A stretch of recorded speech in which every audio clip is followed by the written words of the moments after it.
టీడీపీలో టికెట్ల జాబితా రాగానే అసంతృప్తి జ్వాలలు భగ్గుమంటున్నాయి. టికెట్ రాని నేతలు, వారి అనుచరులు ఆగ్రహాన్ని వ్యక్తం చేస్తున్నారు. పార్టీ జెండాలు, ఫ్లెక్సీలు, అధినేత బ్యానర్లు దహనం చేస్తున్నారు. కొందరైతే పార్టీని వీడేందుకు రంగం సిద్ధం చేసుకుంటున్నారు. కృష్ణా జిల్లా మైలవరం ఇన్ఛార్జ్ దేవినేని ఉమకు టీడీపీ జాబితాలో భారీ షాక్.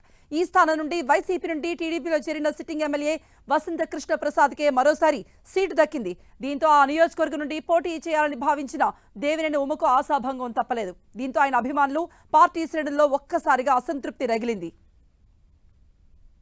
గుంటూరు జిల్లా తెనాలిలో కూడా ఇదే పరిస్థితి ఏర్పడింది. ఈ నియోజకవర్గం నుండి ఆలపాటి రాజా పోటీ చేయాలని భావించారు. గత ఎన్నికల్లో ఓటమి పాలైన ఆలపాటి ఈసారి గెలవాలనే పట్టుదలతో పార్టీ కార్యక్రమాలు పెద్ద ఎత్తున నిర్వహించారు. అయితే పొత్తులో భాగంగా జనసేన నేత నాదెండ్ల మనోహర్ కు తెనాలి సీటు దక్కింది. దీంతో జిల్లాలో ఏదో ఒక నియోజకవర్గం నుండైనా అవకాశం దక్కుతుందని ఆశలు పెట్టుకున్నారు. కానీ టీడీపీ విడుదల చేసిన 3వ జాబితాలో కూడా ఆలపాటికి నిరాశ ఎదురైంది. దీంతో తెనాలిలో టీడీపీ శ్రేణుల ఆవేశం కట్టలు తెంచుకుంది. టీడీపీ జెండాలు, ఫ్లెక్సీలు తగలబెట్టారు.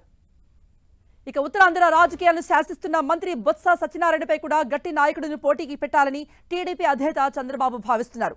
దీంతో అక్కడ ఇన్ఛార్జ్ నాగార్జున స్థానంలో మాజీ మంత్రి గంటాను పోటీకి పెట్టాలంటూ నిర్ణయించారు. అయితే ఈ ప్రతిపాదనను వ్యతిరేకిస్తున్నారు గంటా. తనకు విశాఖ జిల్లా భీమిలి నియోజకవర్గం కేటాయించాల్సిందిగా మొదటి నుండి కోరుతున్నారు.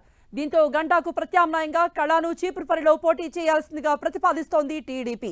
దీనిపై ఐవీఆర్ఎస్ సర్వే కూడా చేయించింది.